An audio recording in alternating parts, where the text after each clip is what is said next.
Majoubi, bonjour. Bonjour. Bonjour, merci d'être avec nous ce matin. Demain, Gérald Darmanin, il va participer à la manifestation des policiers qui va se dérouler devant l'Assemblée nationale. C'est du jamais vu pour un ministre. Est-ce que vous trouvez que c'est une bonne chose ? Pour être très précis, Gérald Darmanin a annoncé qu'il irait à la rencontre de ces policiers. Ces policiers, ils font pas une manifestation contre le gouvernement, contre leur ministre ou contre les Français. Ils viennent simplement dire « Regardez-nous, écoutez-nous ». Oui, vous vous êtes beaucoup plaint de nous. Oui, vous vous êtes beaucoup exprimé sur notre façon de travailler. Mais nous avons envie que les Français entendent nos conditions de travail, la difficulté de notre quotidien, les violences que nous constatons. Et ce qu'a souhaité Gérald Darmanin, c'est leur dire « Le constat que vous faites, nous le faisons aussi au gouvernement, dans la majorité. Mais ce que vous demandez, il va falloir qu'on puisse continuer le dialogue. Il y a beaucoup eu d'avancées, 10 000 recrutements, une amélioration des commissariats. Le commissariat du 19e, dont je suis le député, a eu de nouveaux véhicules. Il y a eu un réaménagement du commissariat. Mais Mounir Majoubi, demain, vous savez très bien qu'il y aura aussi des slogans hostiles, notamment à la justice. Une justice jugée trop laxiste par beaucoup de policiers. C'est pas gênant que d'une certaine manière, Gérald Darmanin, il cautionne finalement une manifestation qui va critiquer clairement Éric Dupond-Moretti, le garde des Sceaux? Bien au contraire, Gérald Darmanin est solidaire de tout le gouvernement, il est solidaire des policiers dont il est le premier en France. Et il vient demain aussi expliquer les éléments qui, dans cette loi du ministre Dupond-Moretti, vient accélérer la justice, vient apporter plus de résultats. Qu'est-ce qui est insupportable pour un policier ou une des policières?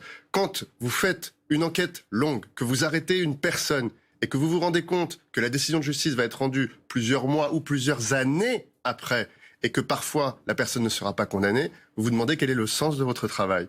Là, dans cette réforme, on va pouvoir avoir des décisions qui vont aller plus vite, de façon plus proche et avec des résultats plus immédiats. La justice, elle est efficace quand elle est très rapprochée des faits. Et c'est ce que cette loi va permettre. D'accord, donc on verra demain comment cette manifestation se passera. Parlons des régionales. Il n'y a pas moins de 5 ministres justement dans les Hauts-de-France face à Xavier Bertrand. Alors on en a parlé, Gérald Darmanin et Éric Dupond-Moretti donc font équipe dans cette région. Le garde des Sceaux d'ailleurs qui attaque de manière extrêmement frontale le Rassemblement national qui... Est-ce que c'est une bonne tactique finalement de diaboliser le Rassemblement national ou justement au moment où lui-même essaye de se recentrer? Moi je l'écoute beaucoup et je regarde ce qui se passe dans les Hauts-de-France. Dans les Hauts-de-France, on a une partie des Français parmi les plus pauvres de ce pays, qui se posent beaucoup de questions sur leur avenir, sur l'avenir économique, sur l'avenir de leurs enfants, sur ce qui va se passer pour eux. Et le Rassemblement national arrive avec des solutions très simples, qui leur dit, vous savez, le problème, ce sont les étrangers. Le problème, c'est la sécurité. Si vous votez pour nous, on retrouvera l'emploi, on retrouvera la sécurité et on sera fiers d'être Français. Bon, Éric Dupond-Moretti, lui, il a grandi là-bas. Sa famille est encore, et il connaît ce quotidien populaire. Et il se dit, je sens qu'il y a une arnaque là.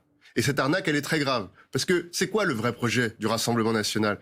C'est de prendre les voix des plus pauvres, de prendre les voix populaires de France, et les Hauts-de-France en premier exemple, et de faire quoi derrière? Eh bien de les arnaquer. Le Rassemblement national, c'est un parti qui n'a jamais été populaire et qui a toujours arnaqué les plus pauvres. Et Dupond-Moretti, ça le met en colère, oui. Et nous aussi. Mais le fait de dire on va chasser le Rassemblement national de ces terres, est-ce que ça ne peut pas au contraire galvaniser les électeurs de Marine Le Pen?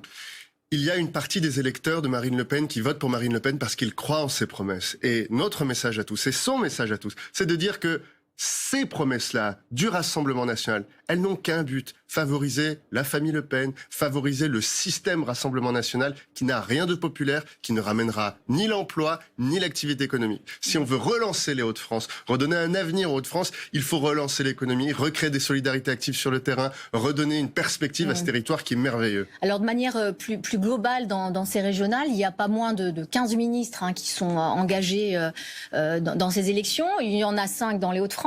On vient de le dire, il y en a 5 aussi qui sont en Île-de-France, donc on voit quand même que sont visés à la fois Xavier Bertrand et Valérie Pécresse. Est-ce que c'est pas dangereux pour la République En Marche de nationaliser comme ça le scrutin? Quand on devient ministre, et j'ai eu le privilège et la chance de le devenir, On le fait parce qu'on est profondément engagé pour changer le monde et changer le pays dans lequel on est. Parce qu'on a des valeurs, parce qu'on se dit, je vais tout arrêter dans ma vie, je vais arrêter mon travail, je vais moins être là pour ma famille et mes amis, et je vais m'engager à 200% parce que je veux qu'on puisse changer les choses. Bien, quand on est ministre, c'est naturel de vouloir continuer ce changement et de dire là, dans ces régionales, on va pouvoir transformer les choses et faire que les Français verront dans les prochains mois, dans les prochaines années, ce qu'on a voulu pour le pays. C'est pour ça qu'ils s'engagent, parce qu'ils y croient. Et moi, je crois à leur engagement. C'est pour ça qu'aujourd'hui, ils se retrouvent, vous avez raison, dans les Hauts-de-France. Ils se retrouvent dans tous les endroits où on a pensé que les candidats face à nous étaient là pour mettre à terre la démocratie. Sauf que si on nationalise un scrutin, on prend un risque, c'est de devoir tirer les leçons de ce scrutin. Donc si les ministres échouent, quelles conséquences pour eux? Démission, pas démission? A priori, on a compris que c'était pas de démission. Donc ça veut dire un remaniement? Ça veut dire un changement de Premier ministre?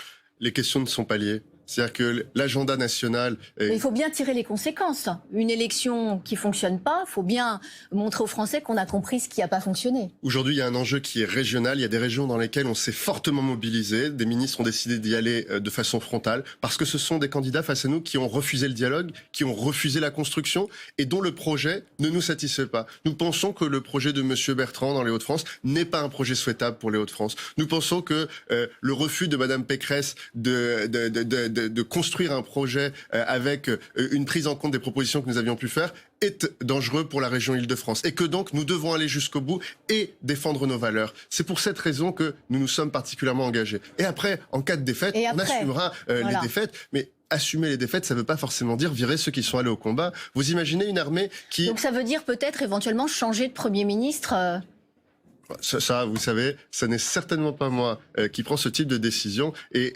aujourd'hui, moi, je ne fais pas de lien entre les deux.